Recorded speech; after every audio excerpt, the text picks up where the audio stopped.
Thank you for coming to our studio. Thank you.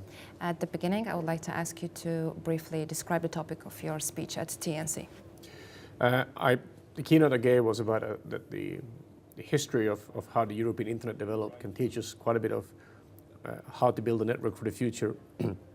The drivers that helped Europe grow the Internet and the way we built it was to lower the cost of operating a network and lower the cost for end users, consumers to access the data or content. And we see a very similar trend today when we went from, in the early 90s, or mid-90s, we went from sending all traffic to the US, where all the content was, to moving content more local in Europe, and therefore having much more denser interconnects or denser access to this content, and grew content locally. And we're seeing a very similar development today with more and more content being localized and being high volume content, such as watching Netflix movies or Google Access or YouTube videos, etc. These are all high bandwidth applications that need very short access and dense interconnects. And I think we're seeing more and more localization of this traffic.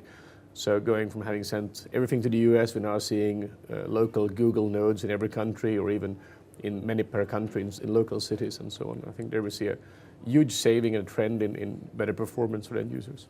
And how can that be done? In Europe, we're lucky because we have one of the most, or if not the most, interconnected region in the world already. We have almost 140 what's called internet exchanges spread across Europe, where the networks, the national research networks, as well as commercial players, interconnect with each other and also with the content that we have today, so with the Googles and Akamais who deliver most of the content on the internet.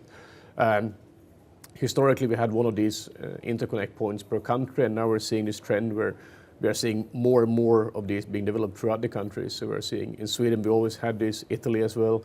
We're now seeing new exchanges being built in the UK, Germany, etc. And we're seeing this trend throughout Europe, where we're seeing this number of points increasing, and therefore also the ability to deliver high bandwidth data is increasing. Thank you very much. Thank you.